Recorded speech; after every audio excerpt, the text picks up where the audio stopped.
Hello guys, welcome to new blog. না, আজকে একটু অন্যরকম। পেন নাম সখী সখাগণ। বাইগান। আমার নতুন ভিডিওতে সবাইকে স্বাগতম। চলো। তো কিছুদিন যাবৎ আমাকে মেসেঞ্জারে অনেক বন্ধু বলছে যে পদ্ম গাছ কীরকম করবো বা লাগাবো কীভাবে।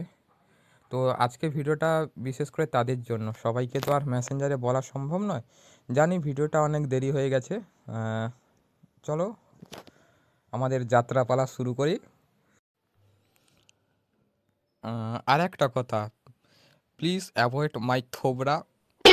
আর মাই থোবরা is very not beautiful in the world, যাকে বলে কি আর বলবো। যাক, নিজের অপমান নিজের মুখে না করাটাই ভালো। চলো শুরু করি। প্রথমে নিয়ে নেব আমরা একটা পাত্র, যাকে বলে গামলা। তো গামলাতে ওই হালকা পরিমাণে লবণ, এই মানে গোবর সার আর কি।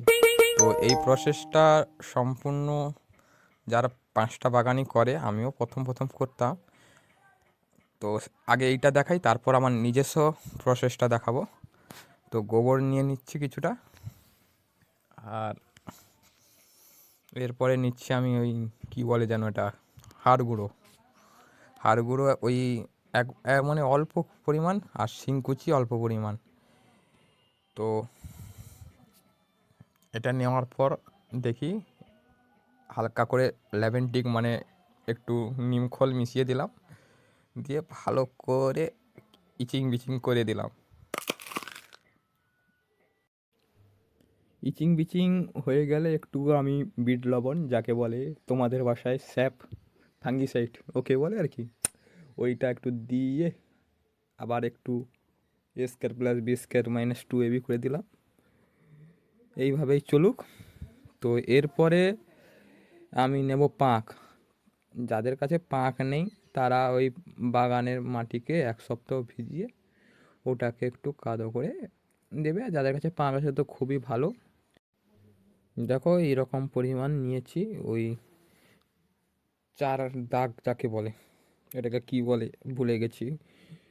ওই আর কি, মানে কি যেন বলে, 3 ইঞ্চি ওইরকম ফাঁক রেখেছি গ্যাপ।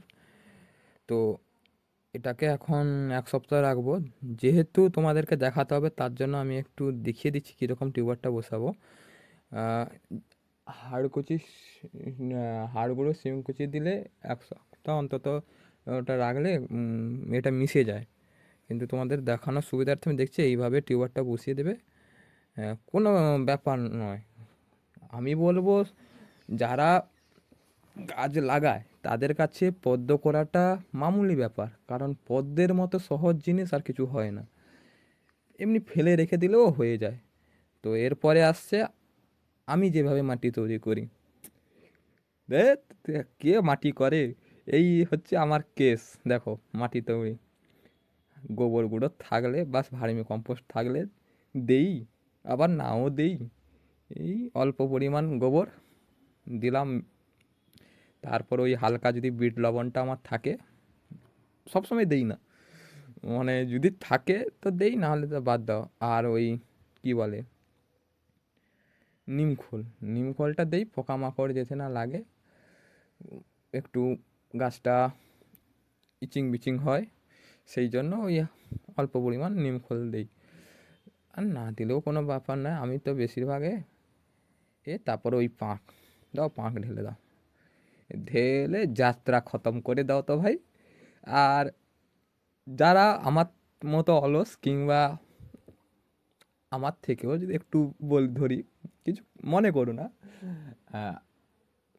ভাই ঠাকুমারও বলে গেছে যে পাঁকে পদ্ম, ছোটোবেলা থেকে একটা শুনে এসছি যে ফুল হয় পাঁকে। তুমি শুধু পাঁক দাও, ভালো পাঁক পুকুরে, ওতেই তোমার ফুল হবে। আর যারা আমার মতো জায়গা একটু যদি বাড়ির সামনে থাকে, রোদ টোদ পায়, তো আমি তাদেরকে সবসময় বলি, যারাই আমার কাছ থেকে গাছ নেয় বা গাছ নিলে যে বলি তা নয়, যারা আমার সঙ্গে কথাবার্তা হয় তাদেরকে বেশিরভাগ লোককে আমি বলি যে তোমরা চৌবাচ্চা করো।